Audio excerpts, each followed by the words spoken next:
사랑하는 이여, 그대가 신도들을 더욱이 낯선 신도들을 섬기는 일은 무엇이나 충성스럽게 하고 있습니다.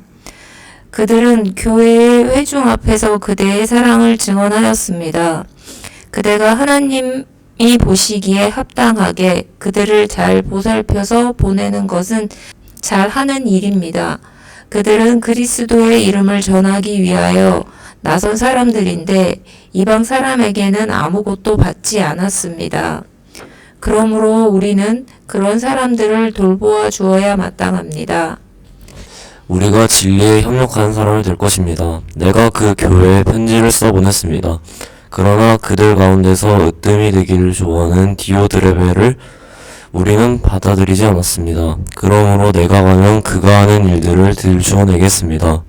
그는 악한 말로 우리를 헐뜯고 있습니다. 그는 그것으로도 만족하지 않고 자기도 신도들을 받아들이지 않을 뿐만 아니라 받아들이려는 사람들까지 방해하고 그들을 교회에서 내쫓습니다.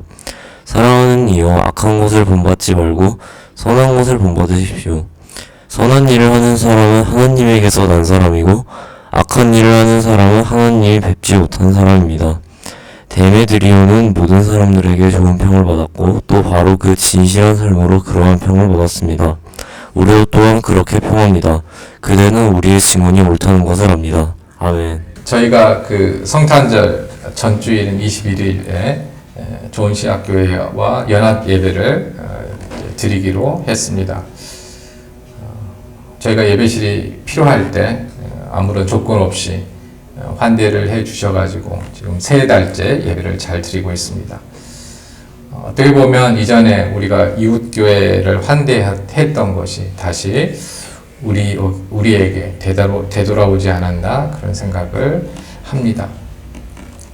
오늘 말씀 가운데 중요한 키워드가 낱말은 환대입니다. 이 환대라는 단어를 중심으로 함께 이 말씀을 묵상해 보려고 합니다. 요한 3서 가운데 한 장인데 요한 3서는 오늘 본문 말씀이 핵심을 이루고 있는 말씀입니다. 그래서 앞에 인사한 말 빼고 오늘 설교 본문이 아주 핵심적인 거고요. 그 뒤에 그렇기 때문에 따로 성경 공부를 하지 않고 예배가 끝난 다음에 잠시 이 말씀을 가지고 나누는 걸로 이제 2025년도 성경 공부를 마치려고 그렇게 생각합니다. 현대를 살아가는 저희들 수많은 소통을 하고 있죠. 특별히 뭐 소통이 중요하다라고 많이들 이야기해서 이런저런 소통의 수단도 많이 사용을 하고 있습니다. 그런데 역설적이게도 그 어느 때보다도 또 고립감과 외로움을 느끼고 살아가는 사람들이 적지 않습니다. 누군가를 있는 그대로 받아주고 따뜻하게 맞이해주는 이런 환대가 점점 사라지는 시대입니다. 누군가를 만나도 저 사람이 어떤 사람이 호의를 베풀면 환대하면 저 사람의 진짜 진심은 무엇일까라고 의심을 하는 게 먼저지 있는 그대로 이렇게 환대를 받아들이기가 쉽지 않고요.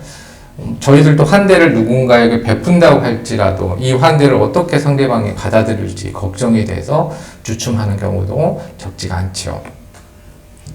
식당에 가도 이제 사람이 대응은 안 해주잖아요. 이제 키오스크와 먼저 만나야 되고 엘리베이터에서 이웃을 만나도 말 걸기가 참 쉽지 않습니다. 특히 이 나이 든 남자들은 참 저도 거기에 속하지만 말을 걸기가 참 쉽지가 않아요. 그래서 그런 많이 소통을 강조하지만 어색해진 서로에 대해서 어색해진 그런 시대가 된 것 같습니다. 교회는 어떻나요? 어렸을 때 제 기억해 보면 물론 시골 마을에서 제가 자랐기 때문에 교회가 놀이터였고요. 언제나 문이 열려져 있었습니다. 그러나 지금은 대부분의 교회 예배실은 닫혀 있죠. 열려 있어도 소 예배실이나 기도실 정도가 열려 있고요. 출석교인이 아닌지 이런 부분도 들어갈 때 출입할 때 이제 앞에서 묻기도 하고 또 그 추석 교인이 아니면은 들어가는데 제한되기도 합니다. 물론 뭐 그럴 만한 이유는 있죠. 낯선 사람이 와서 교회 물건을 훔치기도 하고 아니면 무슨 또 사람에게 해를 끼칠 수도 있고 그렇기 때문에 어느 부분은 이해가 가기도 합니다. 특별히 이제 어느 순간부터 특히 신천지가 이렇게 좀 세력을 떨치고 나서부터 모든 교회를 가면은 신천지 아웃이라는 포스터가 붙어 있어요. 그리고 특별히 아웃이라는 이 단어가 빨간 글씨로 되어 있거든요. 이것도 또한 분명한 필요에 의해서 이렇게 붙여져 있는데, 이 포스터를 볼 때마다 뭔가 그 교회에 대한 어떤 배타적인 이미지가 생기지는 않나 그런 생각도 해봅니다. 그런데 이제 우리가 교회를 이야기를 할 때 겉으로는 조금 차가워 보이는 그런 이미지가 점점 강화됐다고 하더라도 내적으로는 그래도 한국 교회는 따뜻해 이렇게 과연 우리는 말할 수 있을지 한번 생각해 봐야겠습니다. 성경은 우리에게 세상과 전혀 다른 삶의 방식을 요구합니다. 오늘 우리가 함께 읽은 요한 3서는 아주 짧은 편지인데요. 하지만 그 안에는 교회의 생명력을 결정짓는 두 가지 상반된 리더십의 모습이 아주 잘 나타나 있습니다. 즉 이것은 세상에 대한 교회의 따뜻한 태도가 분명히 필요한데요. 세상에 대한 따뜻한 이 태도는 교회에서 먼저 이 태도가 실현되어서 나중에 교회 밖으로 점점 확장되어야 된다는 이런 사실들을 보여주고 있습니다. 이러한 점에서 한 교회 안에서, 교회 공동체 안에서 어떠한 리더십이 실현되고 있는지 이것은 굉장히 중요한 문제라고 할 수 있습니다. 오늘 그 본문에는 2명이고요. 요한 3서 전체에 보면 3명의 인물이 등장하는데요. 가이오라는 인물은 여기서 칭찬받는 사람으로 등장합니다. 그 다음에 책망을 받는 인물이 오늘 본문에 나오는 디오드레베라는 인물이고요. 그리고 마지막에 추천받는, 칭찬받았다고 할 수도 있죠. 데메드리오라는 그런 세 번째 사람입니다. 이렇게 세 사람이 여기에 나오는데요. 이름을 보면 조금 이름의 의미를 보면 왜 이런 인물들이 거론됐는지를 좀 우리가 이해를 할 수 있습니다. 그러니까 한 교회 안에 이런 세 부류의 세 사람이지만 어떻게 보면 세 부류의 사람들이 있었다고 볼 수 있어요. 가이오라는 이름의 뜻은 기뻐하다 이런 뜻입니다. 그러니까 바울도 가이오를 굉장히 기뻐했습니다. 그러니까 교회 안에는 이렇게 늘 기쁨을 주는 또 기쁨이 되는 사람들이 있습니다. 그런데 두 번째 등장하는 인물은 디오드레베입니다. 책망을 받은 인물인데요. 이 이름의 뜻은 제우스 신에게 양육받은 자라는 뜻입니다. 제우스 신에게 양육받은 자. 그러니까 이방신의 대표가 제우스잖아요. 그래서 이 9절 말씀을 보면 으뜸내기를 좋아하는 사람이라고 이렇게 평가가 되고 있는데 제우스처럼 군림하려는 태도를 가진 어떤 인물들, 이런 부류의 사람들을 가리킨다라고 볼 수 있습니다. 마지막으로는 데메드리오라는 인물인데요. 이 인물은 그 디오드레베처럼 데메트리 여신을 섬기는 사람 이런 뜻이에요. 그러니까 어떻게 보면 이방신을 섬기는 사람 이런 뜻이기 때문에 책망받을 것 같은데 그런데 여기서는 칭찬을 받거든요. 그러니까 이런 부류의 사람들을 보면은 과거에는 하나님을 믿지 않았는데 하나님을 믿게 돼서 현재는 진리 안에서 살아가고 있는 사람, 변화된 사람 이런 사람을 상징한다라고 볼 수 있습니다. 그러니까 이름상으로는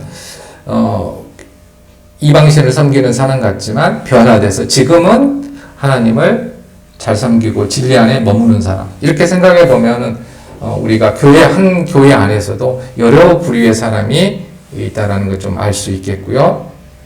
이를 통해서 이제 이 세 사람의 비교를 통해서 하나님께서 기뻐하시는 리더십이 무엇인지 그리고 우리 오거리 교회가 지향해야 될 모습이 무엇인지를 보여준다고 할 수 있습니다. 그래서 오늘 말씀을 통해서 우리 안에 있는 배척의 마음을 없애고 하나님의 진리를 섬기는 환대의 영성을 회복하는 그런 시간이 되기를 간절히 소망합니다.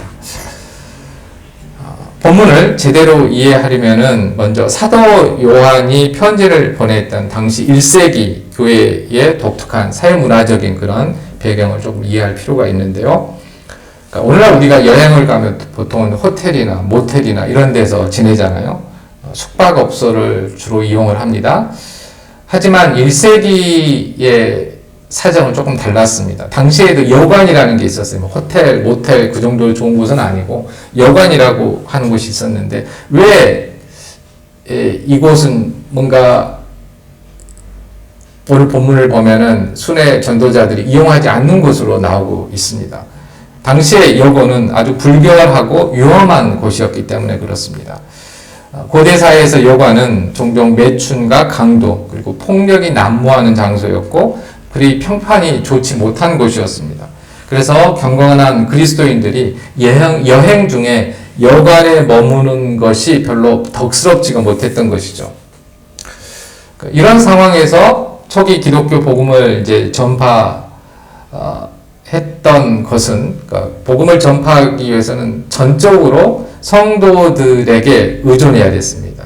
특별히 성도들의 가정에 의존해야 됐습니다. 순회 전도자들은 선교사들이 한 도시에서 다른 도시로 이동하며 이제 복음을 전할 때 그들이 안전하게 머물 수 있는 머물며 또 쉴 수도 있는 그러한 장소를 제공해 주어야 했는데요. 그게 바로 성도들의 가정이었습니다. 지역 성도들의 집이었던 것이죠. 그렇기 때문에 당시에 이 순회 선교사들을 환대한다라는 의미는 차 한 잔을 주고 친절을 좀 베푼다는 그런 의미가 아니라 복음이 지속적으로 전파될 수 있도록 거기에 헌신하고 노력하는 어떻게 보면은 복음 전파의 생명줄이자 교회가 계속해서 교회되기 위한 꼭 필요한 그러한 생존의 방식이었다라는 것이죠. 그러니까 가정집에 머물게 한 것은 그 복음을 전하는 사람들이 지속적으로 안전하게 머물면서 복음을 전하고 계속해서 다른 도시로 가서 복음을 전할 수 있도록 하는 그런 의미를 가졌다는 것이죠. 사도 요한이 본문 5절에서 가이오에게 낯선 신도들을 섬기는 일을 칭찬한 이유가 바로 여기에 있습니다. 가이오를 칭찬을 하는데요. 낯선 신도들을 섬겼다. 이걸로 이제 칭찬을 하는데요. 이 낯선 신도, 개역개정에서 나그네라고도 표현하는 이들은 단순히 모르는 사람이 아니라 바로 복음을 들고 찾아온 순회 사역자들을 의미합니다. 가이오는 이들을 자신의 집에 맞아들이고 먹이고 재우며 그들의 사역을 도왔던 것이죠. 그래서 이제 칭찬을 받았던 것입니다. 그러니까 친절, 환대라는 것은 단순히 착하다, 도덕적으로, 윤리적으로, 그래서 선을 행했다 이런 의미가 아니라 복음과 연관되어 있다는 거죠. 복음이 계속 전파될 수 있도록 그들을 사역자들을 지키고 도왔다라고 하는 의미에서 환대의 의미에 특별한 의미가 있습니다. 더 나아가 6절에서 요한은 그들을 하나님이 보시기에 합당하게 그들을 잘 보살펴서 보내라고 권면을 합니다. 여기에서 보낸다는 것은 단순히 이제 작별 인사를 한다는 그런 의미가 아니고요. 그들이 다음 목적지까지 가는데 필요한 여행 경비와 식량, 물품을 넉넉히 챙겨주라는 아주 구체적이고 실제적인 요청이 여기에 담겨져 있습니다. 왜냐하면 순회 전도자들이 어떤 돈을 가지고 그렇게 복음을 전하는 게 아니고 한 곳에 가서 그곳에서 복음을 전하고 다른 곳에 갈 때까지 그 복음을 전했던 교회에서 재정을 이렇게 후원 받아가지고 다른 지역으로 옮기고 그러면서 복음을 전했기 때문입니다. 이것이 가이오가 보여준 그러니까 요한이 이렇게 칭찬을 했던 환대의 리더십이라고 말할 수 있습니다. 그는 진리를 위해 일하는 사람들을 자신의 삶의 공간으로 초대함으로써 그들과 함께 진리를 위해서 일하는 동역자가 되었습니다. 환대는 그래서 단순한 친절이 아닙니다. 그것은 복음이라는 거룩한 진리가 이 땅에서 계속해서 흐르게 만드는 가장 구체적인 헌신입니다. 좋은 시학교회가 저희 교회를 이렇게 예배드릴 수 있는 공간을 주신 거를 그러니까 환대라고 표현하는 이유가 단순히 뭐 우리가 이 자리를 제공받았기 때문이 아니라요. 복음이 계속해서 전파될 수 있도록 그러한 그 어떤 가능성을 그리고 도움을 주었기 때문에 환대라고 말할 수 있는 것이죠. 그러나 안타깝게도 교회 안에는 가이오와 정반대의 길을 걷는 인물이 있었습니다. 바로 디오드레베라는 사람입니다. 사도 요한은 9절과 10절에서 그의 행태를 아주 신랄하게 고발하고 있습니다. 그러니까 교회 안에 이런 사람이 있었다는 거예요. 교회 밖이 아니라. 디오드레베의 가장 큰 문제는 무엇입니까? 성경은 그를 으뜸되기를 좋아하는 자라고 묘사합니다. 원어로는 필로 프로튜원입니다. 필로 프로튜원. 이것은 단순히 리더십을 발휘하는 것을 넘어서 자신이 모든 것에 중심이 되어야 하고 다른 사람 위에 군림하며 통제하려는 교만한 욕망을 뜻합니다. 자신의 능력을 충분히 특별한 능력을 발휘하는 것, 그건 아무런 문제가 없습니다. 근데 자기가 중심이어야 되고 그걸 통해서 다른 사람 위에 군림하고 통제하려고 하는 그 대표적인 인물로서 디오드레베가 여기에서는 언급되고 있습니다. 이러한 권력욕은 구체적으로 이제 환대가 아니라 배척의 행동으로 나타납니다. 첫 번째, 그는 사도적 권위를 거부했습니다. 요한이 교회에 써보낸 편지를 무시하고 사도들의 지도를 받아들이지 않았죠. 그는 자신이 교회의 최고 결정권자가 되어야 했기 때문에 사도 요한조차 자신의 경쟁자로 여겼던 것입니다. 그러니까 우리가 어떤 권위에 순종한다는 것은 굉장히 힘든 일입니다. 굉장히 힘든 일이에요. 근데 여러분들이 예를 들어서 제가 담임 목회자로서 여러분들이 생각하고 제가 어떤 권면을 했을 때 거기에 순종한다는 것은 저의 어떤 선함이나 제가 뭐가 특별해서가 아니라 말씀의 근거에서 제가 말씀을 권면을 할 때 그 말씀에 대한 순종이거든요. 그러니까 중요한 것은 설교자나 누군가가 말씀을 정말로 잘 전하고 있는지 이것은 끊임없이 함께 성찰해야 됩니다. 하지만 그 말씀이 옳다라고 했을 때는 그 말씀에 순종하는 것은 담임 목사에게 순종하는 것이 아니라 하나님께 순종하는 것이죠. 그러니까 잘못된 말씀을 전한다면 그거에 대해서는 거부할 수 있고 이유를 물을 수 있고 그렇습니다. 하지만 그건 분명히 하나님의 말씀이라고 생각하는 거에 대해서는 순종을 해야 된다는 것이죠. 두 번째로 그는 악한 말로 사도들을 비방했습니다. 여기서 비방하다는 말은 근거 없는 험담으로 상대방의 명예를 실추시키는 것을 의미합니다.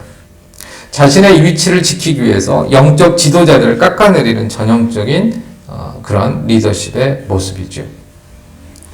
세 번째로 가장 심각한 것은 그가 환대를 가로막았다는 것입니다. 그는 순회 전도자들을 맞아들이지 않았을 뿐만 아니라 맞아들이려고 하는 것조차도 방해하고 내쫓아버렸다는 것이죠. 그는 자신의 권력을 유지하기 위해 형제들을 돕는 사랑의 그런 통로마저 차단해버렸습니다. 이것이 바로 배척의 리더십입니다. 자기 만족과 권력 유지를 위해서 타인을 배제하고 공동체의 사랑을 파괴하고 결국 복음의 전진을 가로막는 다른 점에서 무서운 죄악이라고 말할 수 있습니다. 사랑하는 성도 여러분, 디오드레베는 교회 밖의 핍박자가 아니었습니다. 그러니까 성경을 보면 교회 밖에 핍박자가 있고요. 교회 안에서 복음 이해의 것을 전하고 또 그렇게 행하는 사람들이 있습니다. 디오드레베는 교회 안에 유력한 지도자였습니다. 이는 우리에게 큰 경각심을 일깨워 줍니다. 리더십이 섬김이 아니라 으뜸됨을 추구할 때 교회는 환대의 공동체에서 배척의 공동체로 변질되고 만다는 것입니다. 사도 요한은 디오드레베의 그림자 뒤에 다시 한번 밝은 빛과 같은 인물을 소개하고 있지요. 12절에 등장하는 데메드리오입니다. 그는 아마도 요한의 편지를 가이오에게 전달한 인물로 추정이 됩니다. 디오드레베가 악한 말로 비방을 받았다면 데메드리오는 모든 사람들에게 좋은 평을 받았고 또 바로 그 진실한 삶으로 그러한 평을 받았다라고 말하고 있습니다. 12절에서. 새번역 성경이 그 진실한 삶으로 그러한 평을 받았다라고 이 번역한 구절을 개역개정에서는 보다 직접적으로 진리에서도 증거를 받았다라고 번역을 했습니다. 증거를 받았다라는 이 말은 법정 용어인데요. 법정에서 증인이 확실한 증거를 제시하듯이 그의 삶과 인격이 검증되었다는 그런 뜻입니다. 데메드리오는 사람들의 평판뿐만 아니라 진리 자체로부터 인정을 받았습니다. 이는 그가 복음의 진리를 단순히 입으로만 말하는 것이 아니라 그의 삶 자체가 진리와 일치했다라는 어떻게 보면 최고의 찬사입니다. 아마도 데메드리오는 디오드레베와는 달리 자신을 낮추고 형제들을 섬기며 묵묵히 진리의 길을 걸어갔던 인물이었을 것입니다. 둘 다 이방신을 섬겼던 뿌리, 한 사람은 제우스, 한 사람은 데메트리를 섬겼던 그러한 것을 이름 속에 담고 있지만 그 현재의 삶을 보면 완전히 다르다는 것이죠. 한 사람은 여전히 이방신에 섬기는 그들과 똑같은 사고방식으로 자신이 으뜸되려고 하고 있다면 이전에는 이방신을 섬겼다면 변화되어서 순종하고 환대하는 사람으로 바뀐 이 두 어떤 유형의 사람들이 여기에서는 비교되고 있습니다. 요한은 가이오에게 11절의 핵심적인 권면을 던집니다. 사랑하는 이여 악한 것을 본받지 말고 선한 것을 본받으십시오.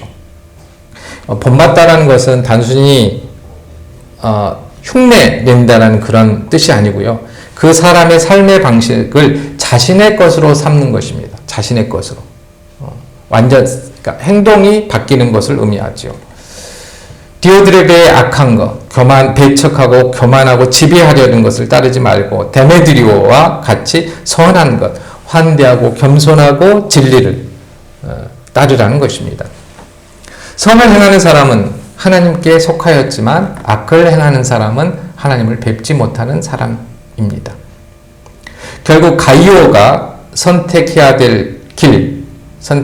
할 길, 그리고 오늘 우리 오그리 교회가 걸어가야 할 길은 명확합니다.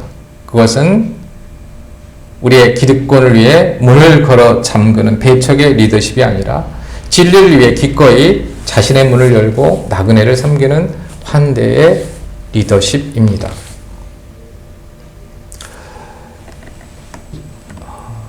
제가 이번 주 금요일에 저희 고등학교 동창회가 있어서요.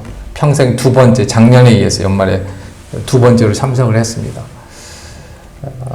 그 횟집 비슷한 데서 모였는데 한 20-30명이 모였는데 물론 다 음주를 했지요. 저도 섞어 먹었습니다. 콜라와 사이다를 섞어 마셨는데 친구들은 제가 이제 목사라는 걸 알지요. 이제 어떤 친구들은 그래서 거리감을 좀 두기도 하고 그러니까 약간 이제 친구인데 약간 대면하는 친구들도 있고, 왜냐면은 그 중에는 기독교에 대해서 별로 안 좋게 생각하는 친구들도 있을 텐데 그걸 뭐 드러내지는 못하고, 어떤 친구는 이제 호의적으로 나 사실은 안수 집사야 뭐 이러면서 오늘 집에 들어가면 아내한테 야단 들을 거 이러면서 이제 다가오는 친구들도 있고. 근데 제가 이제 이 이야기를 하는 이유는 아주 특별한 전 경험을 했습니다.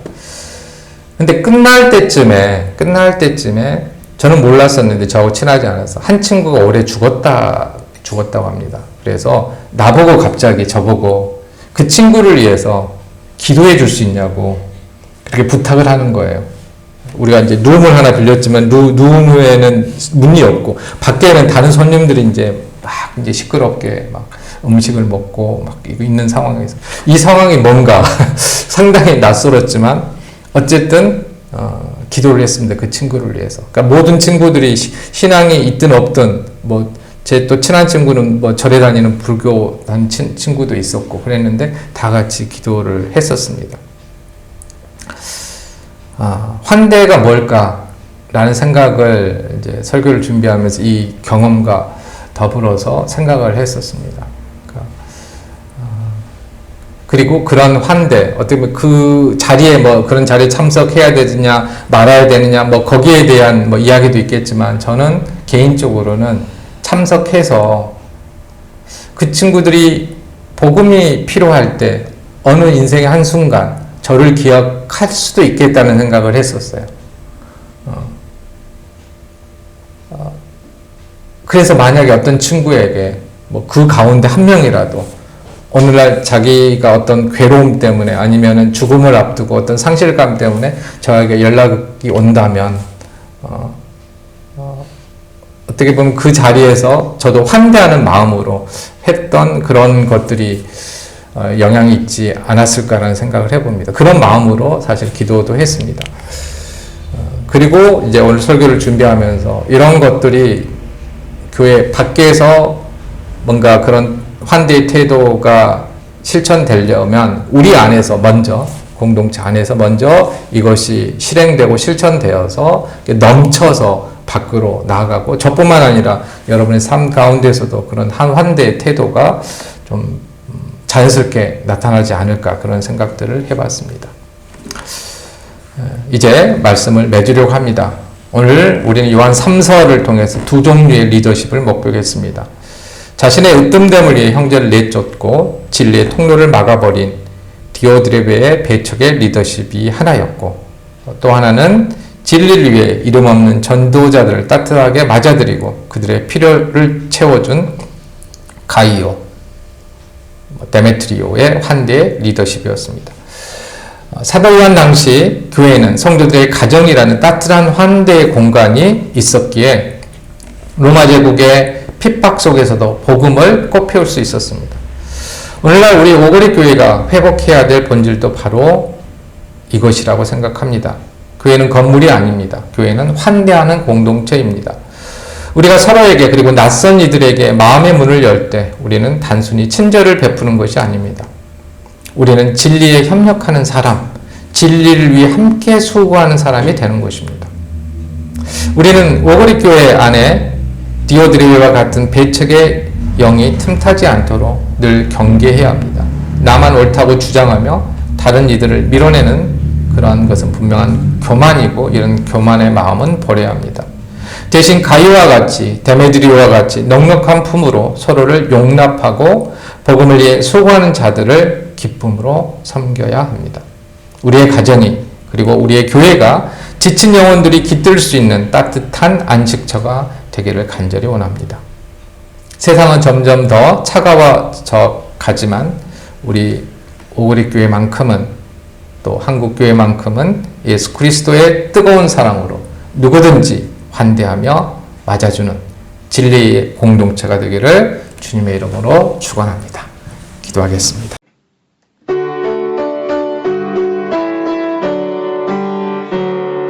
주여 우리 축복하소서. 당신의 평화를 주소서. 우리 위에 주의 손으로 주여 잡아주소서. 어두운 세상에 우리 두셔서 주